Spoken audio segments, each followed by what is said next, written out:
Hello guys, करें मैं आप लोगों को फिर से स्वागत है। मैं हूं आसिफ। पिछली वीडियो में हमने बात की थी कि हमारा नेट क्या होता है और उसको करने के लिए हमारा क्या क्या प्रोसेस रहता है।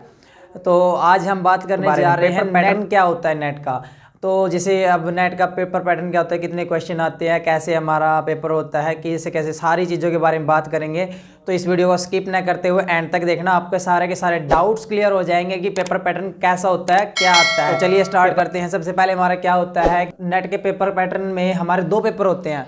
हमारा पेपर 1 और पेपर 2 होता है। पेपर 1 इसमें सारी चीज़ें मिक्स होती है, जैसे आपका रीजनिंग हो गया, आपका बेसिक इंग्लिश हो गया, लॉजिकल ऑपरेशंस हो गया, मैथमेटिकल्स हो गया, ये सारी चीज़ें इसके अंदर आती हैं। उसके बाद हमारा पेपर 2 आपका सब्जेक्ट से रिलेटेड होता है, जो आपने एमएससी के अंदर किया है, पीजीटी के अंदर, क्योंकि इसकी बेसिक रिक्वायरमेंट्स क्या रहती है कि पीजीटी तो होना चाहिए नेट करने के लिए।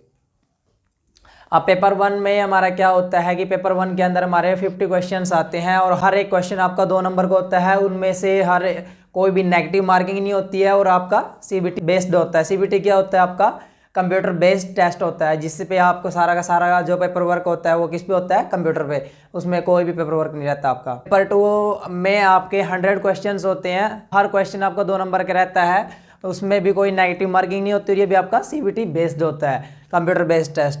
उसके बाद अगर हम बात करें आपका टोटल आपका कितने होते हैं, 150 क्वेश्चंस होते हैं। उसके बाद हर एक क्वेश्चन आपका 2 नंबर को होता है, तो टोटल कितने हो गए आपके,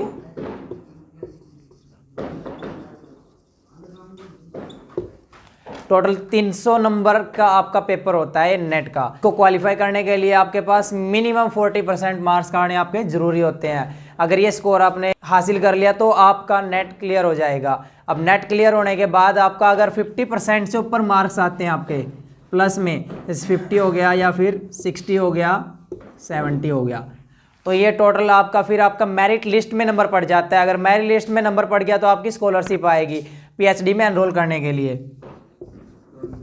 अगर आप पीएचडी एनरोल करते हैं, पीएचडी में एनरोल करने के बाद आपको सरकार फंड देगी। अब फंड कितना होता है, कम से कम आपका 30,000 रुपये पर मंथ आपको सरकार प्रोवाइड कराती है पीएचडी करने के लिए। उसके बाद अगर आपने इससे भी ज़्यादा मार्क्स स्कोर कर लिया, उससे भी 40 प्लस प्लस, तब आपका किस में नंबर पड़ जाता है, जेआरएफ में। अब जेआरएफ क्या होता है, ये आपका एक ऐसा होता है, आपको रिसर्च फील्ड में लेके जाता है। ऑल ओवर आपका पेपर पैटर्न रहता है किसका, नेट का।